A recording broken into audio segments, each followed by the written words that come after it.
Join me now is Hedieh Mirahamadi. She is going to be one of our keynote speakers at our upcoming national conference this fall, October 3rd and 4th. That's a Friday night and a Saturday, October 3rd and 4th in the Mid-South here. Beautiful theater in Collierville, where we're based. Only 350 seats available. Tickets are only $99. We lowered the price drastically. We're able to cut a lot of our costs down by moving it to the Mid-South. And so we're passing that savings on to you. Seating is limited if you want to be with us in person. So check it all out, worldviewstore.com, worldviewstore.com. I wanted to ask Hedieh about this article right here. When I die, I want them to say I was Palestinian. This is Bashar Bahaba, the American mediator between Hamas and the U.S. Subtitled, Delusion by Biden and Harris, he backed Trump in the presidential election and helped the Palestinian Authority President Mahmoud Abbas draft a congratulatory message while still publicly criticizing Trump's Gaza plan. Baba, who came to the U.S. as an immigrant in the 1970s, now serves as a back channel between Hamas and Washington while bypassing Israel. My children were born in the U.S., but I registered them with UNRWA. That's the UN. All right. This is the second, at least the second, concerning character floating around the Trump administration. I asked Hedieh if she would come on and give us a report about this and more. She joins us now. Hedieh, thanks for being back with us. Thank you for having me. It's a pleasure to join you again. Thank you. Tell me about this. What did you find out about this guy? Okay, so if you will indulge me, I want to take your listeners back to the Bush administration, because this tale goes back that far. So if you recall, I don't know how much you may have talked about this with your listeners about the Holy Land Foundation trial and all the raids. So there was all these reports. Did you follow that? So there was all these reports we about talked all about that. You know, they're raising money. One's like the largest terrorist funding trial in American history, and then Obama stopped it. Okay, so basically that was this cabal of Palestinian-born, for the most part, activists that were fighting for not just the Palestinian cause, but the Ikhwan cause. So what the trial was trying to demonstrate, and what the Operation Green Quest raid of IIIT and Saflaf Trust back in 2003 was uncovering, was this civilizational jihad plan of the Brotherhood in the United States. Some of those, so they gained influence in the Bush administration through a number of key characters. One of whom was Sohail Khan, who was a staffer for President Bush and a key liaison. His father, Imam Mahbub Khan, was the head of the Santa Clara Mosque, where Ayman Zawahiri had fundraised at least 2 times. That's actually when my career started, because I was outside that Santa Clara Mosque interviewing people that were basically being recruited to go fight jihad in Afghanistan and Bosnia. And I was trying to discover why in the world would American-born Muslims be interested in that. And that's actually when my relationship with the FBI started. So those investigations dated back to the mid-90s. Sohail Khan comes and works for the president, President Bush. And on the outside, we have Grover Norquist, the Americans for Tax Reform, whose wife is a Palestinian, a Muslim Palestinian, and Khalid Safouri. They create the Islamic Institute. So Islamic Institute becomes this freeway for all of these men to basically get involved with the president, to get involved in politics, to be inserted in key staff roles, get internships and what have you. And that influence is basically the beginning of this kind of radical Palestinian effort inside the U.S. government. And the seeds of that kind of remain. So when I go to investigate, who is this Mr. Baba? Because historically he was a Democrat. So he wasn't involved. Khalid Safouri, Grover Norquist, access to Karl Rove, all of this was Republican. Mr. Baba apparently was historically a Democrat. but he aligns with Mossad Bolis, who is President Trump's daughter's father-in-law. So Tiffany marries Michael Bolis, and then Mossad Bolis is his father. And so Mossad Bolis somehow gets connected to Baba, not entirely clear how that happens. But the two of them, together with Richard Grenell, start doing this massive outreach to Arab Americans. And this is right before the Trump campaign. There's a meeting in May between Richard Grenell and all of these cast of characters. And the reason I bring up the other guys is because they were at the meeting as well. Khalid Safori was at that meeting. There was about 40 Arab American activists. I recognized about 4 or 5 of those names, and they were literally all from this 2000 era. So for 25 years, these men have been doing this activism, and that continuum exists in terms of it being like a pro-Hamas, pro-Ikhwan organized group. Whoa. So let me go back real quick. Grover Norquist. Yes. There's been controversy about Grover Norquist related to his association with Islamists for years, correct? For years, I was personally involved in some knockout, drag-out fights between Khalid Safori's group and my group, and us saying that they were linked to terrorists, and them saying we were deviant heretics, and it's been a back and forth for years. I actually had a private meeting for David Frum, who actually reported about this stuff that Grover Norquist was doing in his book. He was a speechwriter for Bush. And so I explained this problem. He also referred to it in his book when he published a book about his experiences in the White House. And I actually get sequestered by the Secret Service. They show up at my house, 3 SUVs, tell me to get in the car, drive me off to an undisclosed location, and keep me in there for 3 hours, basically telling me to prove that Sohail Khan represents a threat to the president. Wait a minute, back up. They wanted you to say what? So because I was so outspoken about this problem, I knew who Sohail Khan's dad was. I knew his relationship to these Brotherhood and Palestinian groups. I knew about their terror recruiting for Ayman al-Zawahiri. So when I was talking about this with various U.S. officials and members of Congress, I get called in by the Secret Service to explain why I was telling people Sohail Khan was a threat to the president. So I did not tell people he was a physical threat. I was trying to explain he was an ideological threat. And so what were they asking you to sign? Well, they were asking me to prove it. So here I am trying to explain to some people. I don't know what they knew about counterterrorism. I don't know what they knew about the Islamic Jihad movement, but I am explaining like 200 years of history to these guys. And so at one point during this interview, they look at me and they're like, "Is this a lover's dispute?" I just said to myself, "Oh my goodness, if that's all you've gotten out of everything I've just said, then I don't think we're ever going to get anywhere with this conversation," because they literally could not wrap their heads around what I was saying, because, you know, there's so many degrees of separation between the first guys and the second guys, and explaining why this son of this other gentleman would have been a problem. And I tried to explain the relationships and these investigations that are ongoing, but I didn't get anywhere. Wow. Now, did President Bush, George W., ever come to learn about this himself? I mean, I would suspect so. There was enough people who knew about it, but I think from what I recall back in those days, the largest obstacle was Karl Rove.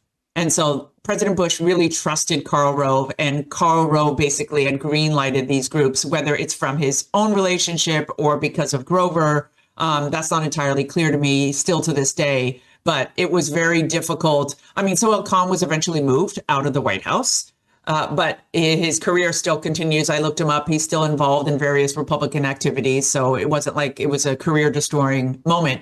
But at one point, so Operation Green Quest, 2003, the raid of IIIT and the Safa Trust, there are tax return records that had over $1.2 billion that went through those organizations. So we're not talking a small amount of money. There was giant slush funds that were going God knows where, because, you know, as a private citizen, you can't really figure that out where it went. But that raid never really came to anything. And so it's not really clear what happened as a result of those investigations. I mean, Samuel Arian, who was the professor at University of South Florida, he eventually got deported. Look at this I found, November 11th, 2001. This is at newrepublic.com. Grover Norquist's strange alliance with radical Islam. On the afternoon of September 26, George W. Bush gathered 15 prominent Muslims and Arab Americans at the White House. With cameras rolling, the president proclaimed the, quote, teachings of Islam are teaching of peace and good, end quote. It was a critically important moment, a statement to the world that America's Muslim leaders unambiguously reject terror committed in Islam's name. Unfortunately, many of the leaders present hadn't unambiguously rejected it. To the president's left sat Dr. Yahya Basaha, president of the American Muslim Council, an organization whose leaders have repeatedly called Hamas freedom fighters. Also in attendance was Salam al-Maharati, I'm sure I'm not getting these right, executive director of the Muslim Public Affairs Council, who on the afternoon of September 11th told the Los Angeles public radio audience that, quote, we should put the state of Israel on the suspect list, end quote.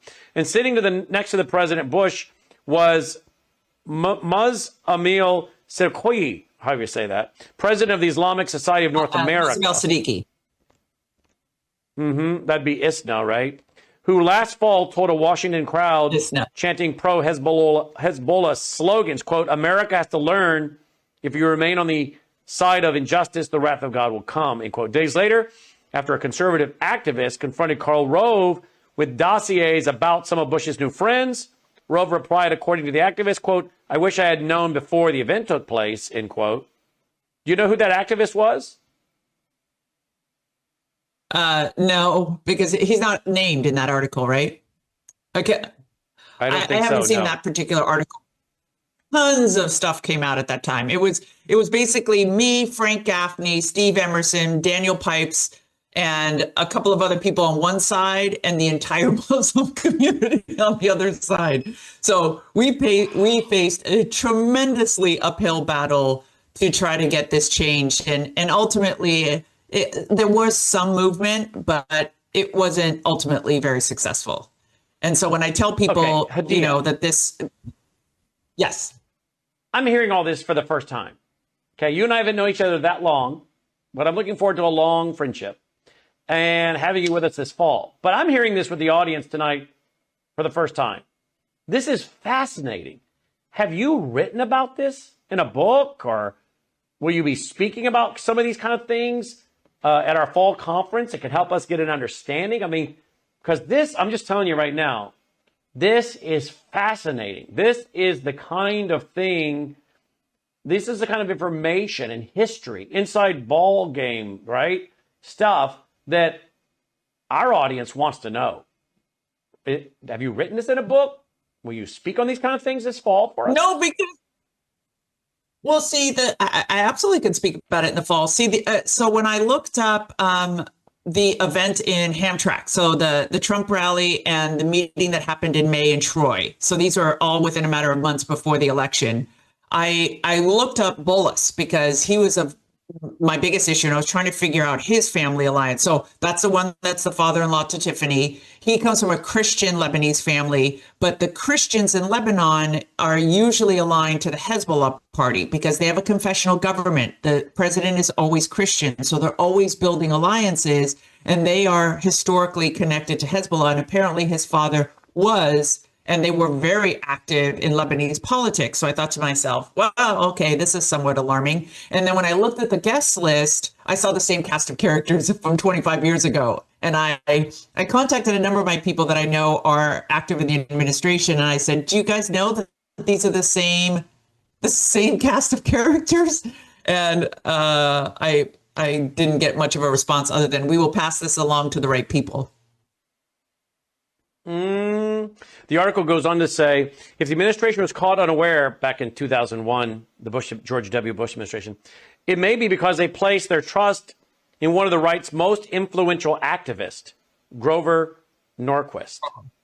As the president of Americans for Tax Reform, Norquist is best known for his tireless crusades against big government. But one of Norquist's lesser-known projects over the last few years has has been bringing American Muslims into the Republican Party. And as he usually does, Norquist has succeeded. According to several sources, Norquist helped orchestrate various post-September 11th events that brought together Muslim leaders and administration officials. Quote, he worked with Muslim leaders to engineer Bush's prominent visit to the mosque, end quote, says the Arab-American pollster John Zogby to the president's September 7th trip to the Islamic Center of Washington, says Zogby, who counts Norquist among his clients. Quote, he's central to the White House outreach, end quote.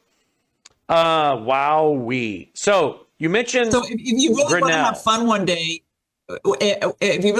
one day, you need to look up the fight between Frank Gaffney and Grover. I think it was at CPAC one year, but apparently they had a screaming match. So if you Google public fight Frank Gaffney and Grover Norquist, they had it out about this because Frank's Center for Security Policy was next door to the Islamic Institute.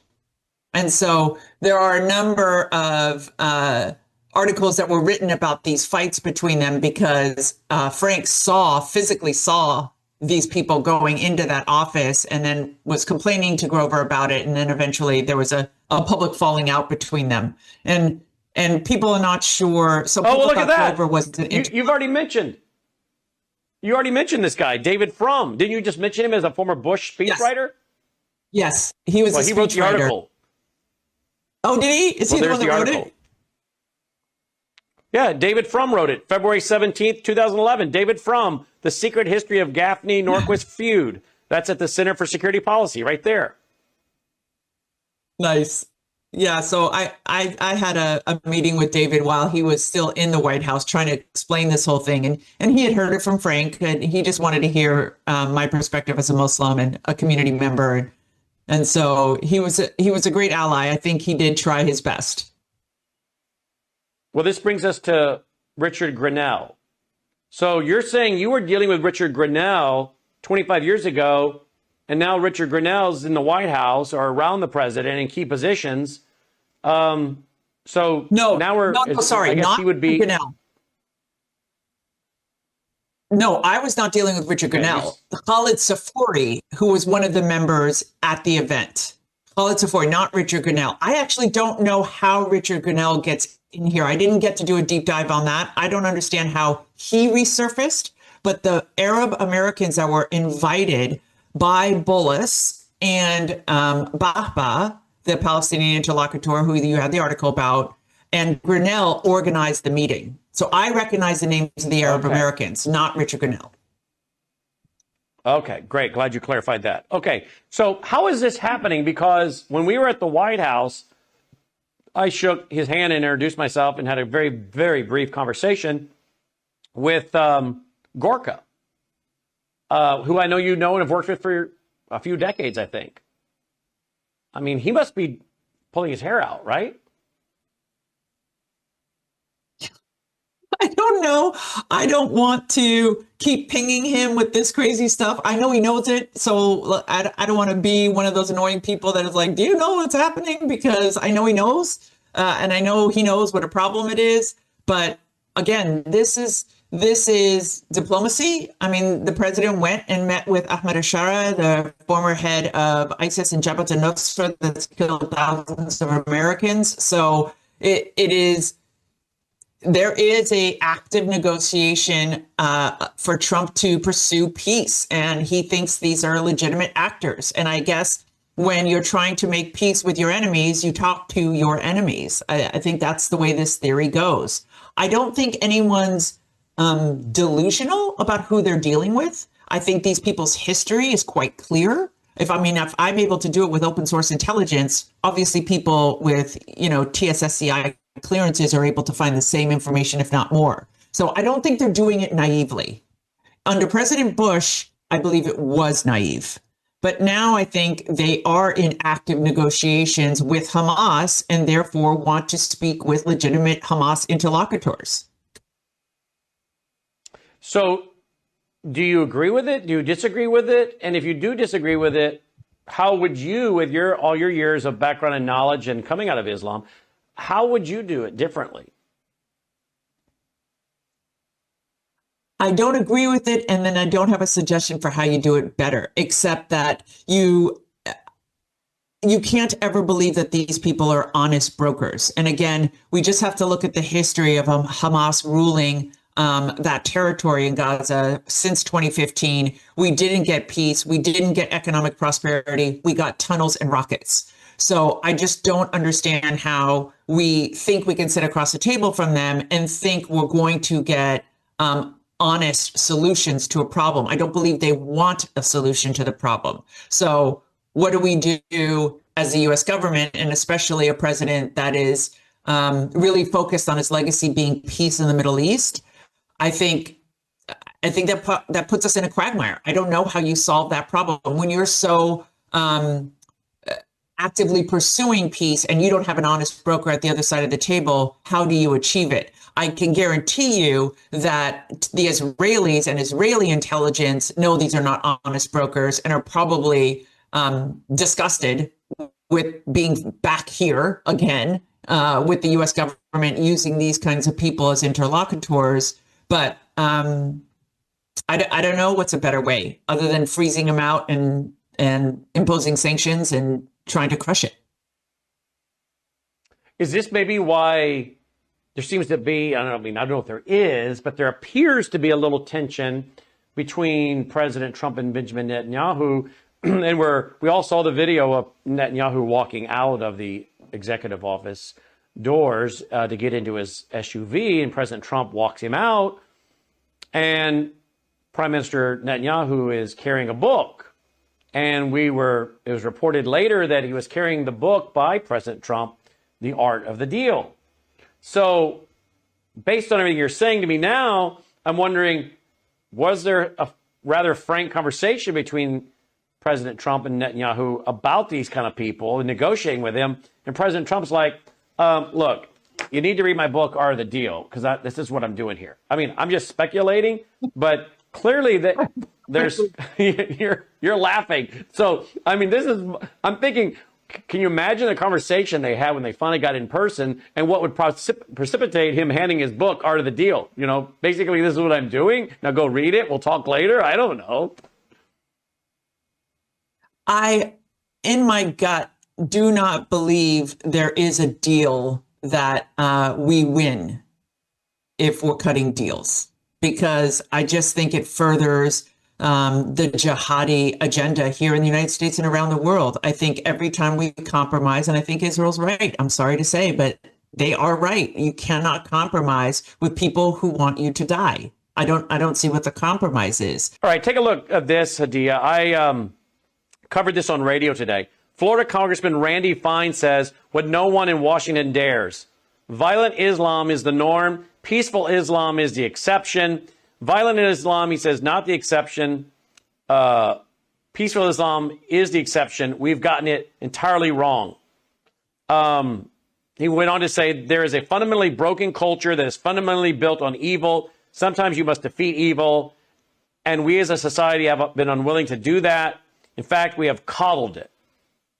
He goes on to say the Civil Rights Organization for Muslims in the United States is CARE. It is unquestionably a terrorist organization, a terrorist front. The leader of CARE stood up after October 7th and talked about how happy it made him, and he still has a job. It's not an extremist element. Violent Islam is mainstream. In the United States, the nexus of Muslim terror is in our universities. We paid for him, the Washington, D.C. terrorist, to be brainwashed, and we've got to stop it. And he goes on to basically say that we don't have enough people in Washington speaking truth about Islam. We're coddling it. What do you make of this Jewish brand new congressman? I met him briefly when we were on Capitol Hill, told him we wanted to get him on the program. He said, absolutely, call my office. Let's set it up. So we got to do that. But what do you make of his comments? I'd like to add a nuance. I think, so I used to tell people back in the early 2000s, we are radicalizing the middle. In other words, as the Western nations continue to coddle radical or violent Islam, it ends up radicalizing the middle or the moderates because they see them as the ones in power. So I think we've seen a very dangerous rise in radical Islamism. So I don't think the violent ones are the majority, but the radicalized ones are a majority. And what is the problem with that is they provide the institutional support financial support, moral support. They're the ones that'll take to the streets. They're the ones that'll go to the ballot boxes and elect the candidates they want. And so there's a rising support for this more radical narrative. And as a result, the progressive Muslims or the secular Muslims are drowned out by these groups. And the more every successive administration empowers these people, the more defeated the moderates and the pluralists and the secularists feel. And I know I felt this 30 years ago, that we were a minority and we were constantly being outplayed, out fundraised, outgunned by these groups. And as a consequence, our voice got smaller and smaller. And that trend is just continuing. And then what happens to our society as a consequence? This is fascinating what you just said. I want to just hammer that out a little bit more, because I hope our audience understood and grasped the amazing analysis there. As you give as she described it, the radical Islamist more and more attention, more and more of a seat at the table, more and more prominence at the highest levels of our government in Washington, D.C., the more it demoralizes the moderate Muslims, but the more it attracts the moderate Muslim to join the radical Islamist, because they see it's working for them. Apparently, this is how you get ahead. You get a seat at the table. So it's discouraging them, but at the same time, it's drawing them in, the moderates, to join the radical Islamists. Is that what you just said? Exactly. Absolutely. Wow. So at the end of the day, we're building their coalition for them. We're helping to make their radical, if you will, Islamic coalition bigger. I mean, I know there's only one Islam, right? There's only one Islam. So I know my audience will get mad at me for saying radical Islam versus, moderate Islam versus Islam.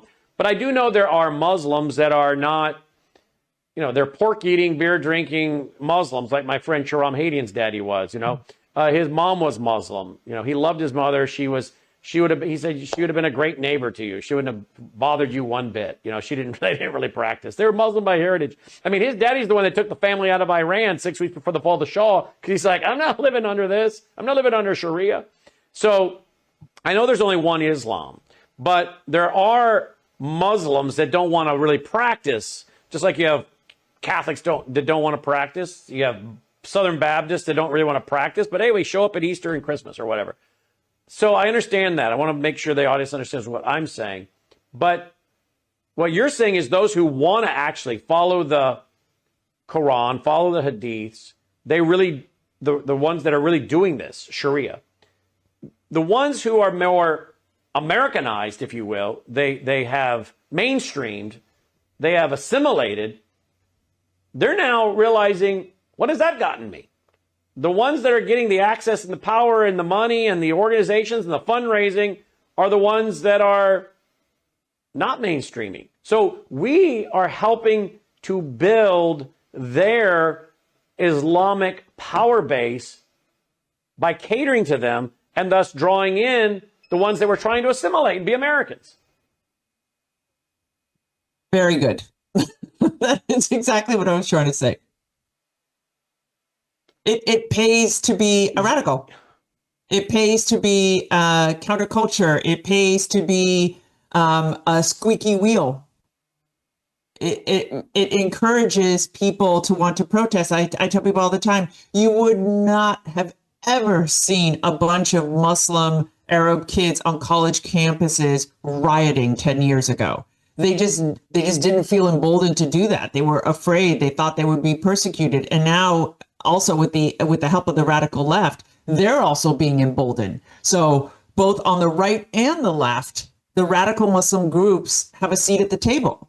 So why would the majority, and I want to put a little nuance on this whole thing about there being one Islam. And the reason I make these distinctions is because there is a segment of the Muslim population that either does not practice, so kind of like Jewish people where they just are secular, some don't even believe in God, they identify with being Muslim by culture. So there's a whole segment of those people, but there's also a segment of people who try to follow Islam but are trying to reform it. In other words, they take the Quran and they say, this is a guidebook. It's not supposed to be literal. And so they put verses in historical context, anything that's violent, anything that says, you can't befriend the Jews and the Christians. And they say that was for, pre-civilized Arabia. That's not something we're going to do today. So they're constantly trying to reform their religion, but they're entirely drowned out by this group of jihadis that are sponsored by overseas governments to build a network in the United States to change our way of life. So how do they gain momentum for that effort? They don't. Okay, so in closing, Hedieh, what do you see coming then? What do you see, if you had to guess, in 4 years, President Trump, steps off the world stage. What has he accomplished with the Abraham Accords, the Middle East, or is it just more of the same, another president who tried and nothing happened? I guess I keep waiting on an Antichrist figure to come up on the scene. I'm not looking for the Antichrist. I'm looking for Christ to return. But the Bible tells me there's going to be a figure that comes, and he has to rip out 3 of these groups by the roots, these 3 of these nation groups. He has to rip them out by the roots. So to get his 10 nation federation, 10 horns or 10 kings who have not yet received a kingdom, but who will, and then for 1 hour and give their power to the beast. So for a little time, they get their power and they give it to the beast. But he's going to have to rip out 3 of these groups by the roots to get what he wants. I think that's Daniel 7. So I'm thinking a lot of this is not going to come into being until the Antichrist gets here and he shows up with, the idea of him being a peacemaker, but you end up, of course, obviously with war. So I'm wondering how much of this will never be done until that figure shows up. What do you think?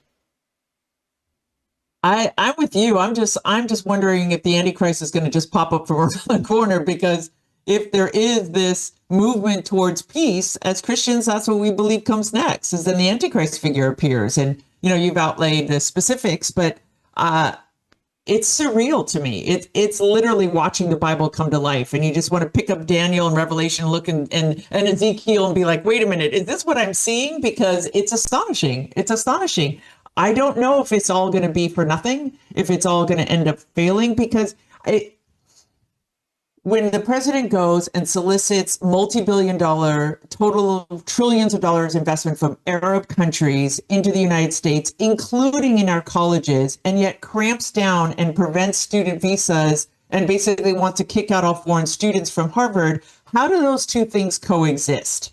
I don't know how that relationship survives that kind of attention. So I'm just wondering, he's the man of the art of the deal. So maybe he knows what he's doing in these seemingly contradictory approaches. But to me, I'm not quite sure how this ends up, except that we continue to have Muslim city, Sharia-based enclaves. And if this one in Epic City doesn't stop, then how many more are going to pop up? And what are we really doing about helping, progressive, culturally Muslim people integrate into American society and assimilate and adopt our values and try to reform their religion so that it's not this eternal threat?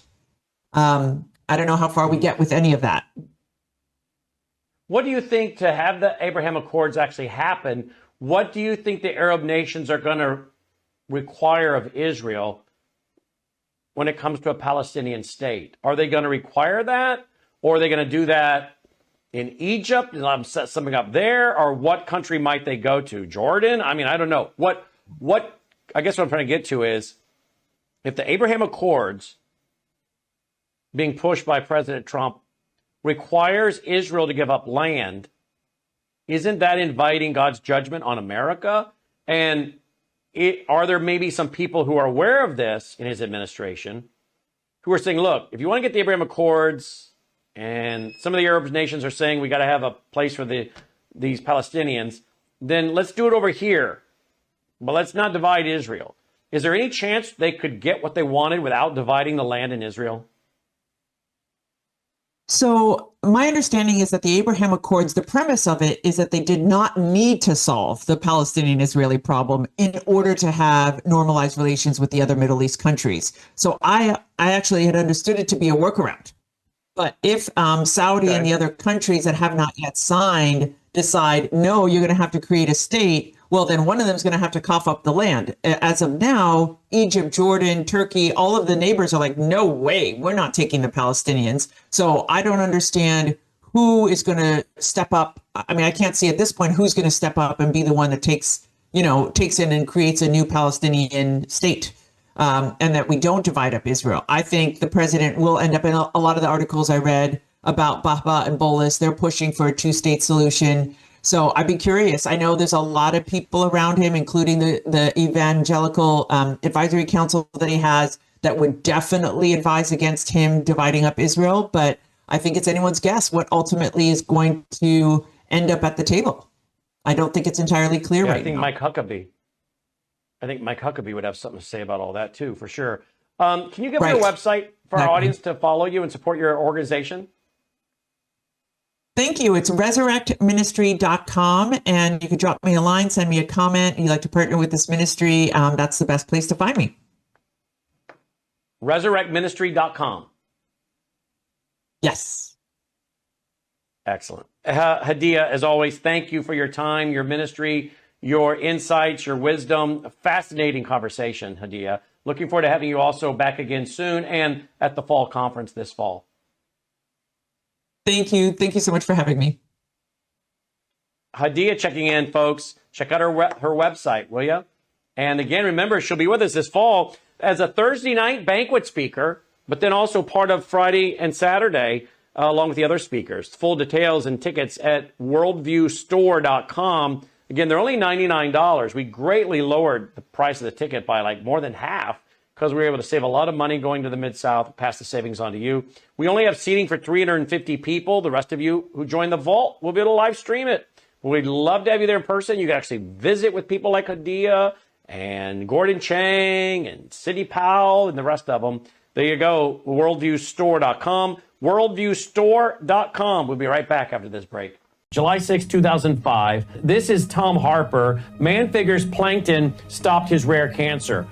We got more of a response from our viewers than anything else you and I have ever discussed. Tom Harper, 20 years ago, he had mesothelioma, deadly lung cancer, was given weeks to live, and he just intuitively started to eat the phytoplankton out of his fish tanks because he fed the phytoplankton to his shellfish. He was a shellfish farmer. And when he went in for the surgery, the surgeon came out of the operating room and told his family, I have not ever seen anything like it. The cancer is benign, and Tom Harper lived for years. He retired in Hawaii. We're not making any claim. Here he is in his own words. Started on a daily routine of just taking a bit of paste, putting it in my mouth, and wash it down with a drink of water.